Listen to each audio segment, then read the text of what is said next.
Good morning, guys. It is early on Thursday morning, and I am currently drinking some coffee out of my Christmas mug. It says "Let It Snow" on it, even though I live in Phoenix and it doesn't snow here, like ever. Um, but I guess it's actually not that early. It's after 6:30 at this point, but I've been up for a long time. I have been treating myself to going through some of my photos that I took in Seattle, just for me. And I don't do that very often because when I go through photos that I've taken, I'm always looking at them from the perspective of what I'm going to show you guys and what you guys would enjoy seeing and what I can say about those photos to you. Rather than, I don't necessarily always go through my photos with the intention of remembering, what I saw and rehashing the things that I saw, or even for the enjoyment of revisiting, my own art. But I'm allowing myself to do that this morning because I need to allow myself to do that more often. And I'm looking at some of the photos from Seattle. I think I said that. And I am in particular looking at some of the photos from the art museum because I really, really, really enjoyed myself at the Seattle Art Museum because they have a large exhibit of Native American art from that area, from the Pacific Northwest. Now, I love Native American art in general. I mean, I took an entire class on it in college, but I was young and I hadn't seen a lot, and so I didn't really have a frame of reference for a lot of the stuff that I saw when I took that class. And now as I'm older, I can kind of remember back to some of the stuff that I learned in that class, but I've seen so much more and I have such a greater appreciation for that kind of art, which is stuff that is honest. And I say that word because someone actually said it to me recently, in regards to my work, that my work, like my landscape work, is honest, which was a huge compliment to me because that is my style. I do want to show things as they are, not necessarily their most beautified version. I don't get into HDR. I don't do a whole ton of processing. I don't do like selective adjustments, and I typically don't even get into things like graduated neutral density filters or anything like that. I typically try to show things, as I was able to capture them in my camera, or at least, close to that. Anyway, that's completely beside the point. What I wanted to talk to you about was how that word has stuck with me, that honest art has really stuck with me. And, in going through this exhibit of Pacific Northwest Native American art, I was just enthralled with this stuff because it is so different from the Native American art from the Southwest.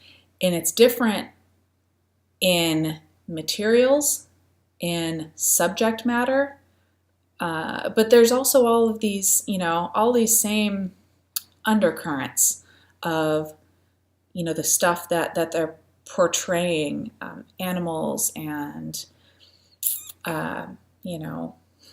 stuff like that. And I don't even know if I'm making sense, but let me give you an example. In the Southwest, I see a lot of silver and turquoise jewelry because those are the materials that are here.